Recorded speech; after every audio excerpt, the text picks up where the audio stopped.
grabo. Ahí está. Esperemos.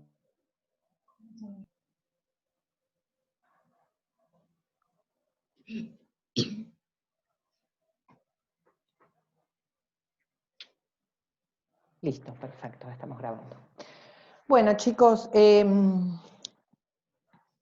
vamos a ver algunos de los conceptos importantes de asma y EPOC. Si bien a veces en el tratamiento nosotros encaramos, digamos, con antiinflamatorios y con corticoides y con broncodilatadores, van a ver que desde la fisiopatología hay diferencia entre un asma y un EPOC, ¿no? Ahora vamos a ir viendo de a poco las diferencias que hay, ¿sí? Ahí está. Bueno, hay cosas que las voy a ir pasando por alto porque yo les voy a dejar la diapositiva y la idea es, cuando nos encontremos de esta manera, es, digamos, explicar alguna de las cosas y no leer solamente la diapositiva, ¿sí? Lo que tiene el EPOC, muchas veces a diferencia del asma, que ya tiene una lesión estructural y que una vez que está diagnosticado esta enfermedad, el cuadro es irreversible. Sí tiene periodos de exacerbación como pasa con el asma. Lo que pasa que en el asma hay un proceso más inflamatorio o alérgico, ¿sí? Donde hay muchas más cantidad de citoquinas, de proceso inflamatorio, que por ahí en el EPOC, si bien lo hay, pero en el EPOC ya hay daño estructural específicamente. Ahora, ¿puede pasar que un asmático termine en un EPOC? Sí, puede pasar. Entonces, tanto uno como otro tiene sus periodos por ahí donde hay función normal y hay periodos de exacerbación. Pero en el EPOC lo diagnosticamos por una espirometría, ¿sí? Entonces tiene una lesión en el cual hay atrapamiento aéreo, por eso se llama enfermedad obstructiva, ¿sí? Entonces, ¿qué características tiene? Que con esta lesión hay limitación al flujo aéreo, es decir, muchas veces el aire entra pero cuesta salir, porque se va a correr el punto de igual presión. El punto de igual presión en las vías aéreas es aquel en donde cuando se produce la expiración, se cierra, o sea, se igualan las presiones para que el aire no pase. Ustedes saben que digamos, la entrada y la salida de aire, sobre todo la entrada de aire, va a ser por diferencia de presión entre la atmósfera y la vía aérea, ¿sí? Cuando las presiones de ambos lados están iguales, no corre el aire, ¿sí? Y recuerden también que cuando el aire entra y sale, no sale por completo, queda un aire, una cantidad de aire que ejerce una presión, que se llama volumen residual, que es el que va a mantener los alvéolos aireados, ¿se acuerdan? Gracias al factor surfactante, que disminuye la tensión superficial. Ese aire que va quedando hace que este alvéolo siga insuflado. Entonces, para cuando viene la próxima insuflación de aire, haya menos resistencia, ¿sí? En el EPOC, este punto de igual presión se va corriendo y se va alterando. Entonces, es como que va quedando aire atrapado, porque el punto se va corriendo hacia afuera, ¿sí? Entonces va quedando, por eso es una enfermedad obstructiva, y vamos a tener un atrapamiento de aire. Pero es un atrapamiento de aire donde a la larga no es el que va a ser, esto va lesionando los alvéolos, porque no es donde van a producir hematosis, ¿eh? No va a ser aire, digamos, va a ser atrapamiento aéreo con aumento de las presiones que van lesionando el alvéolo. Y esa lesión va produciendo también una respuesta inflamatoria, ¿sí? Con determinadas partículas o estímulos o virus o infecciones, hay exacerbación de estos procesos en ese pulmón obstructivo, ¿sí? Llevando a más lesiones. Primero empieza lesiones alveolares y después va llevando a lesiones bronquiales también. Y por supuesto, muchas veces compromete otros órganos por el tema de la oxigenación dificultosa y la hipercapnia. Entonces es muy importante para saber qué grado de obstrucción o qué grado de EPOC es lo que nosotros hacemos con la espirometría. es ver un funcional respiratorio, ¿sí? Ya con un funcional respiratorio, una relación entre el volumen expirado forzado en el primer segundo y la capacidad vital forzada, esta relación siempre tiene que ser más del 80%, más del 80, más del 70. Cuando ya hay menos del 70, ahí ya tenemos algún grado de obstrucción. ¿Mm? Por eso es importante diagnosticarlo, porque esto sí puede, digamos, si por ejemplo tenemos un paciente fumador o un paciente bronquial crónico o un asmático y esto persiste en el tiempo, entonces esto va en detrimento de la lesión pulmonar. Entonces sí sirve en un paciente EPOC que deje de fumar o que se controlen las infecciones, etc. ¿Sí? Entonces, bueno, acá lo que les decía, en el funcional respiratorio, la espirometría, la capacidad vital forzada, el volumen expirado en el primer segundo forzado y la relación entre el BEF y la capacidad vital forzada. ¿Sí? En cualquier paciente EPOC, cuando hace una exacerbación de su enfermedad, principalmente dado por el broncoespasmo, esto por supuesto compromete la vida del paciente y va a depender del grado de exacerbación. Más grave va a ser, obviamente, si el grado de EPOC es más severo, ¿no? Pero a veces puede haber grados leves, pero que hacen unas exacerbaciones muy importantes y también puede llevar al requerimiento de asistencia respiratoria, paro respiratorio o muerte. Cualquier paciente EPOC que requiere respirador o que requiere asistencia respiratoria, aumenta en forma importante la mortalidad. Esto también, yo les cuento, a veces en la emergencia, a veces en la terapia intensiva. Nosotros tenemos un recurso ya desde hace unos cuantos años, mientras no haya una exacerbación, digamos, severa, ¿no? Cuando ya hay compromiso neurológico, hipercapnia, o sea, ya insuficiencia respiratoria grado 2, ahí ya requiere respirador, no hay otra forma. Pero por ahí, cuando el paciente viene con hipoxemia, aún con dificultad respiratoria, esa mecánica bien taquimneico o uso de músculos accesorios, pero todavía no hay compromiso de otros órganos, tenemos el recurso de la ventilación no invasiva, que esto ha disminuido muchísimo el requerimiento de asistencia respiratoria en los pacientes. Y también el CPAP, que eso después, si quieren, después lo comentamos cómo es, pero la ventilación no invasiva es una forma de ventilar al paciente con presión positiva, pero en vez de entubarlo, sedarlo, se le pone una máscara, esto va conectada al respirador, una máscara que no tiene que entrar, digamos, aire, y se le pone una presión positiva. Entonces lo que le hace al paciente es como, es como una presión de soporte, como empujar el aire, una presión al inicio de la inspiración, y a veces también es una presión a la expiración, porque cuando hay dificultad respiratoria, ustedes saben que la inspiración es es activa, y la expiración, decimos en condiciones normales, es pasiva. Pero cuando hay dificultad respiratoria, el paciente no puede largar el aire solo, entonces hace un esfuerzo enorme por este broncoespasmo, entonces terminan siendo tanto la inspiración como la expiración mecanismos activos, por eso produce tanto cansancio y lleva al paciente muchas veces al agotamiento y al paro respiratorio y después al paro cardíaco. ¿Me siguieron? Entonces, ¿compromete la vida del paciente? Cualquier exacerbación de EPOC. Va a depender del grado que tenga previo desde ya. Si requiere asistencia respiratoria, aumenta mucho más la mortalidad, ¿no?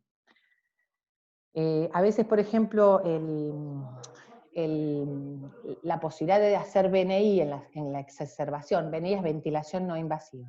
Si yo comento alguna sigla que no entienden, o me la van anotando, me la van pasando por el chat, así, o me cortan directamente y me preguntan. Entonces les decía que la ventilación no invasiva, la verdad que ha disminuido muchísimo la necesidad de asistencia respiratoria. Bueno, acá tenemos la etiología del EPOC, esto después ustedes lo ven, ya lo sabían, ya esto lo han estudiado varias veces, pero voy medio rápido porque si no se va a hacer una clase muy larga. Ustedes saben todo lo que hace a la exposición de sustancias, donde haya una irritación, polución ambiental, el tabaco, bueno, todo eso hace que haya una reacción inflamatoria crónica y esto es en detrimento de las vías respiratorias, ¿no? Muchas veces la enfermedad, esta enfermedad es subdiagnosticada o pasa como inadvertida, porque los pacientes se va acostumbrando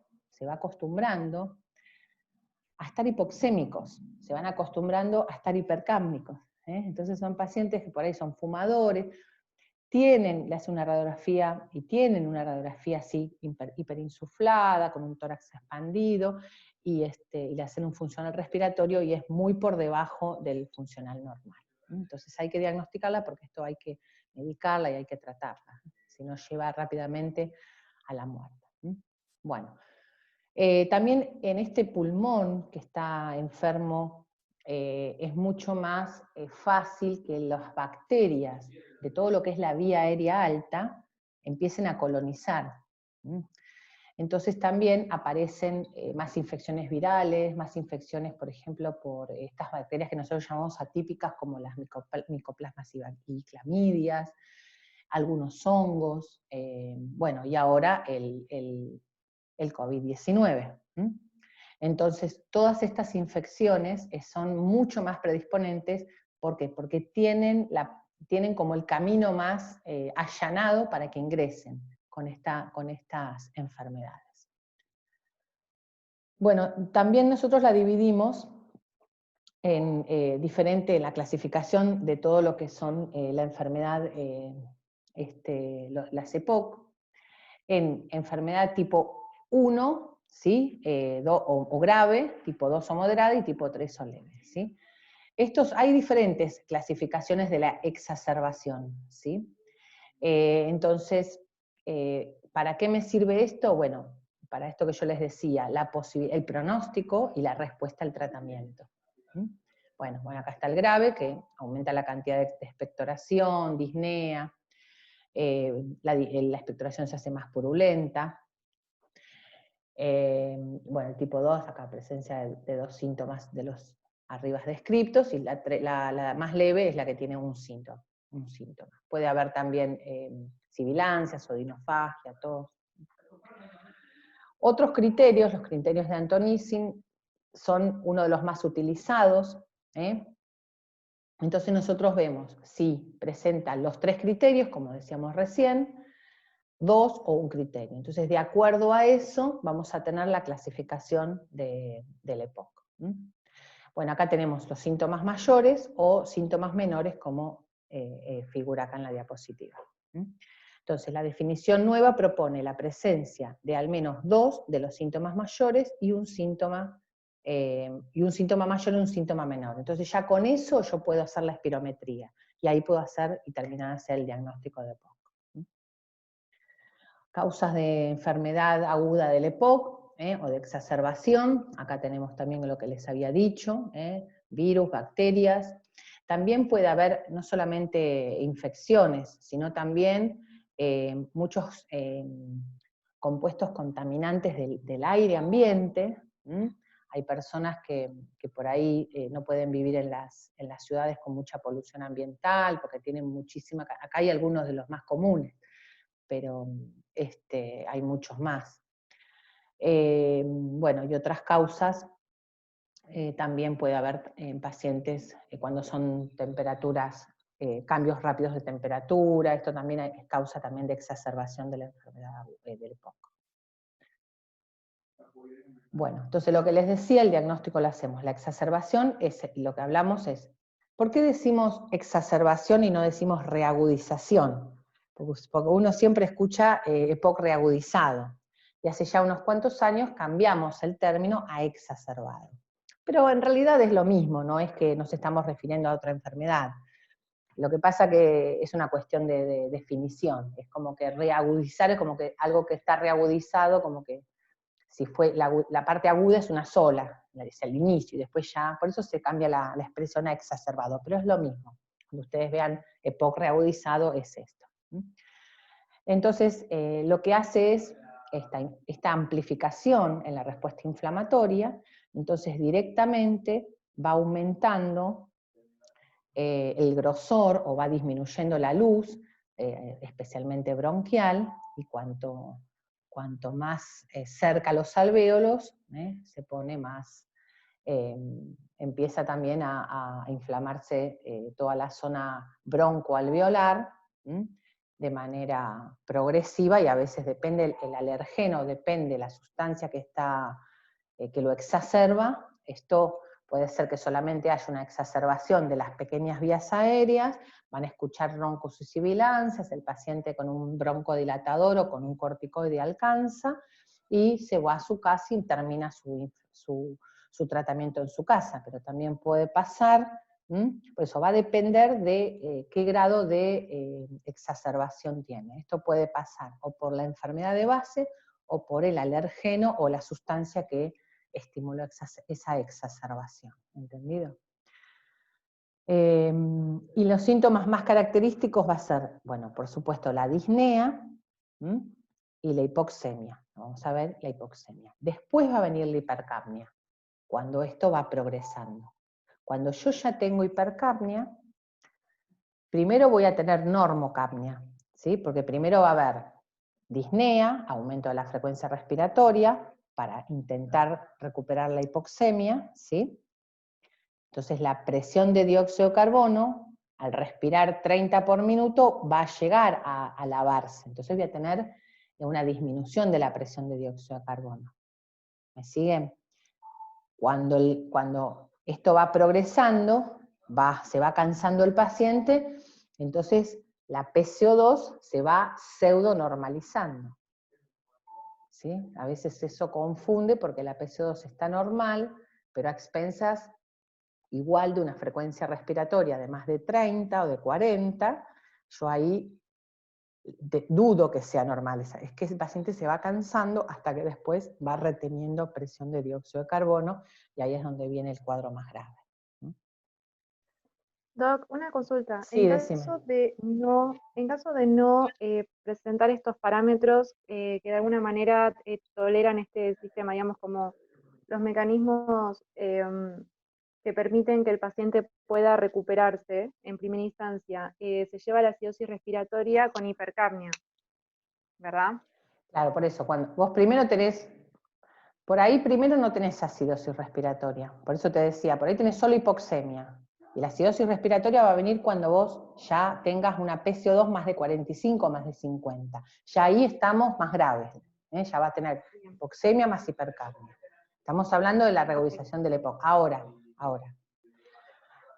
eso por ahí lo vas a ver en un asmático. En un EPOC, otra de las definiciones del EPOC es la hipercapnia. Entonces son pacientes que, por ejemplo, normalmente tienen una hipercapnia 45, 50, 55, ¿sí?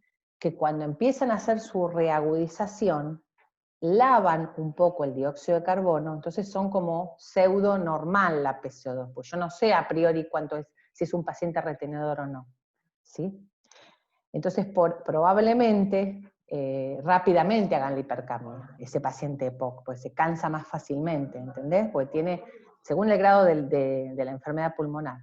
Pero ya cuando tengo acidosis respiratoria, el cuadro ya es grave, o sea, ya no tengo por qué tener acidosis respiratoria, si yo lo estoy tratando y me dio tiempo, si no es que lo estoy subtratando, ¿sí? ¿Entendido?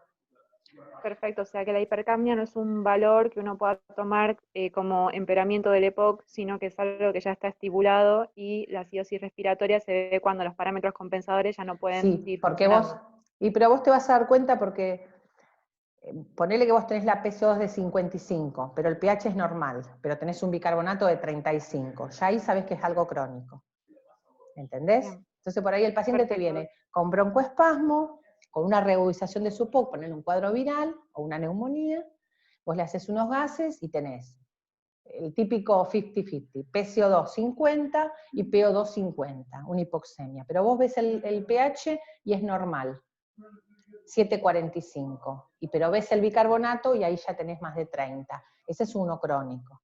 Entonces por ahí no pretendés bajar la PCO2 de 50 a 40, porque es un paciente crónico. ¿Entendés? Perfecto, Porque si no vas a gracias. terminar haciendo una alcalosis respiratoria. ¿Mm? Bueno, acá otro de los síntomas de la enfermedad aguda, de la exacerbación, también lo podemos clasificar, vemos la disnea, según el grado de disnea, en qué situaciones aparece. Si tenemos una disnea solo ante una actividad física intensa, esto es para clasificar la disnea de un paciente EPOC, a ver qué síntomas tiene el EPOC, entonces encuadrarlo en qué tipo de POC es. Entonces esto, igual, esto yo te los traigo para que ustedes vean cómo se clasifica, ¿no? Esto lo hace el neumonólogo. Disnea, si no tiene disnea en reposo, solamente con actividad física muy intensa, como puede pasar a cualquiera de nosotros, si subís una escalera rápido va a aparecer disnea, pero tiene que después recuperar rápido. En este caso el paciente cuesta un poco más. O a diferentes esfuerzos a medida que va, hasta que es ya la disnea en reposo. Siempre lo que te decía, el individuo trata de compensar la hipoxemia aumentando la frecuencia respiratoria, hasta que hace la hipercapnia. Esto va a llevar a la fatiga aguda, muscular, especialmente respiratoria. Ahí, la hipercapnia y la acidosis respiratoria son signos de mal pronóstico. O sea, cuando yo tengo un paciente POC, le hago unos primeros gases, o le pongo el saturómetro, y está saturando, no sé, por ahí es un paciente crónico y satura 92%, le hago unos gases y veo que la PCO2 es de 50, ¿sí? Le hago unos gases posteriores a las 2-3 horas y veo que esto aumenta. Esto no debería pasar si el paciente está en la guardia tratándose, salvo que haya una enfermedad que realmente esté persistiendo y entonces por más el tratamiento pasa, ¿no? Por más que el tratamiento, esto es signo de mal pronóstico, ¿no? La hipercapnia, además de la que él tiene crónica, y la acidosis respiratoria, ¿sí? Hay otros marcadores también que podemos llegar a medir, esto ya no en la guardia, no ya en la emergencia, pero se puede medir algunos factores de la inflamación, la procalcitonía, la PCR, o ciertas interleuquinas, para ver esta enfermedad, no en el agudo, porque esto no lo hacen por guardia. Y dentro de la enfermedad podemos tener una exacerbación no complicada o complicada, y tiene que ver con esto que estuvimos viendo, ¿no? El BEF, si es más o menos de 0,5 o el 50%, si aparecen más de 4 episodios en el año, y si no tiene, perdón, menos, estamos en la no complicada, menos de 4 episodios en el año de exacerbación y no tiene comorbilidades, es decir, el paciente no es cardíaco, no tiene otras enfermedades pulmonares, no es asmático, no es fumador, no es desnutrido, no es alcohólico, todas estas enfermedades que aumentan la mortalidad. Y si es complicada, bueno, todo esto, menos del 50% del BEF sub 1, más de 4 episodios y alguna de estas enfermedades agregadas, insuficiencia cardíaca, diabetes, enfermedades hepáticas. Otro de los síntomas, además de la disnea, tenemos tos, expectoración y ver las características del esputo. El esputo puede ser mucoso, seroso, purulento, y entonces, de acuerdo a las características, uno puede ir valorando qué enfermedad está asociada. Otros diagnósticos diferenciales, donde pueden llegar a confundir con una exacerbación del EPOC, es decir, que el paciente venga con disnea, puede haber tos, expectoración, broncoespasmo. Entonces tengo que ver que no haya, por ejemplo, un tromboembolismo pulmonar, una insuficiencia cardíaca, un neumotórax, una neumonía sin ser EPOC. Bueno, acá tenemos algunas de otras enfermedades. ¿Sí?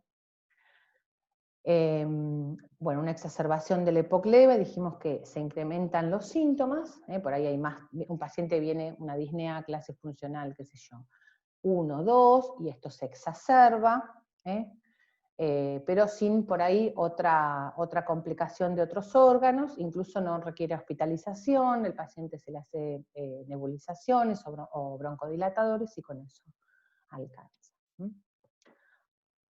Bueno, en este caso, lo que les decía, de este paciente con un EPOC leve, se hace en su domicilio, entonces lo que vamos a ver es, de acuerdo a si tiene una infección respiratoria, se tratará, si no, se hará solo tratamiento sintomático, ¿eh? Y se va evaluando en las próximas 24 horas para ver si mejora o va deteriorando, ¿sí? Por eso fíjense que solamente con broncodilatadores se puede utilizar el ipratropio o el salbutamol, evaluar si es necesario o no antibióticos, por eso va a depender de la exacerbación, y siempre voy valorando si mejora o no, y si no mejora, obviamente ya voy a pasar a la siguiente etapa, donde por ahí requiere alguna internación, ¿no?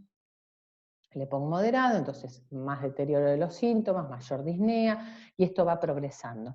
A veces los pacientes empiezan así, te dan tiempo, va leve, moderado, grave, no mejora. Esto en general va pasando eso, pero a veces puede pasar que haya un debut, o haya, perdón, una exacerbación, una clase grave, bueno, y ahí hay que actuar rápidamente. Y la grave ya necesita muchas veces el requerimiento de asistencia respiratoria, ventilación no invasiva, ser más agradecidos con los corticoides por ahí en forma endovenosa, y después, bueno, soporte de todos los órganos que pueden verse comprometidos por la hipoxemia, incluso el cerebro. Bueno, ahí tenemos algunos de los...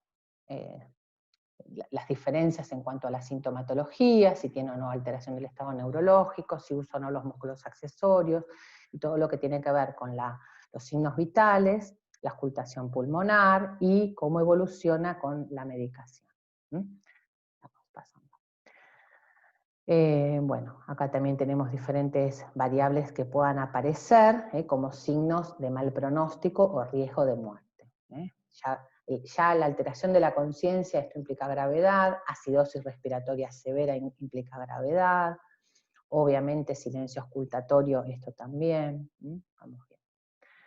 Bueno, también tenemos, acá les puse una listita de los criterios de hospitalización. Todo esto es relativo, la verdad que a veces esto depende de varios factores, pero básicamente un paciente donde los síntomas no mejoran, uno ve que ya evoluciona al cuadro más grave, donde tenemos ya los signos vitales alterados, aparición de cianosis, alteración del estado neurológico, acidosis respiratoria de menos de 730, 735, menos de 730 ya también es más grave.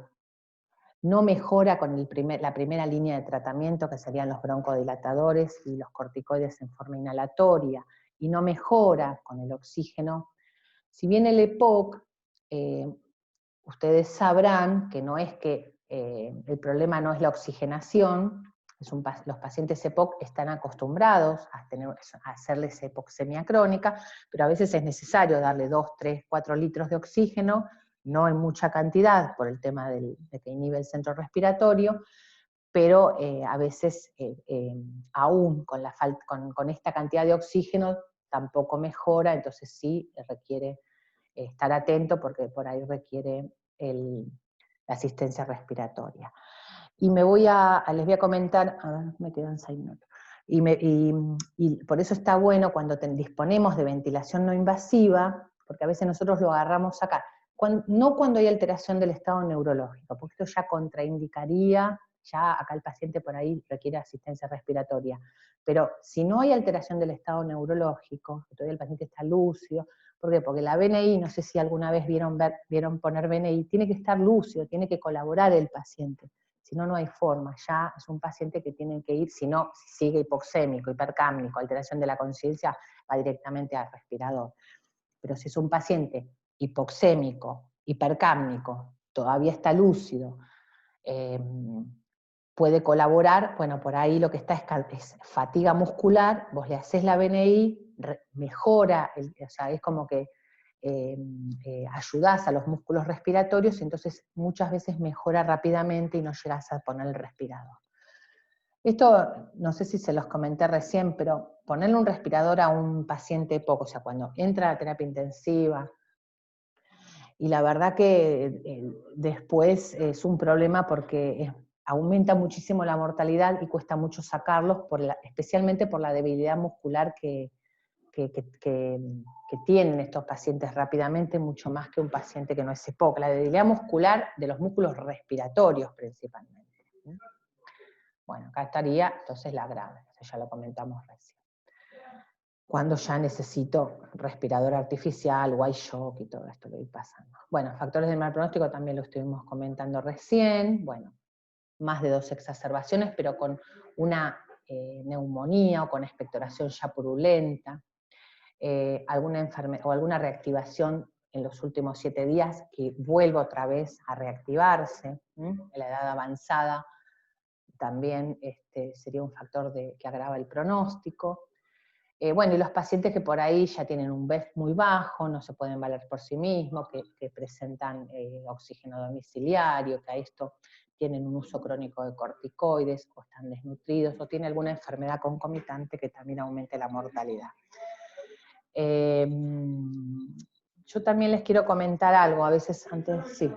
Los pacientes, por ejemplo, los EPOC ya en su enfermedad ya muy avanzada, donde ya están con oxígeno domiciliarios, esto es importante que ustedes, si vienen a la guardia un paciente con estas características, sepan que muchas veces estos pacientes no tienen indicación de asistencia respiratoria, ni de ingreso a terapia intensiva, porque son enfermedades ya en su etapa terminal, irreversibles, incurables.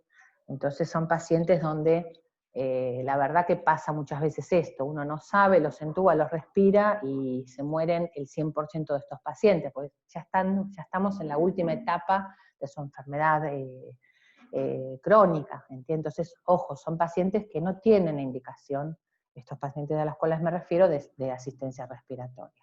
Sí, por ahí uno los puede ayudar con ventilación no invasiva, o si no directamente, a veces, esto a veces también está incluso escrito por el paciente o por la familia, que no quieren que le pongan respirador, entonces bueno, ya estamos en la etapa final de su vida, entonces por ahí morfina o algún opioide para que no sufran, ¿no? Bueno, seguimos. Miren, en 30 segundos se me corta. Cortamos acá, así corto la charla y después seguimos. ¿Les parece?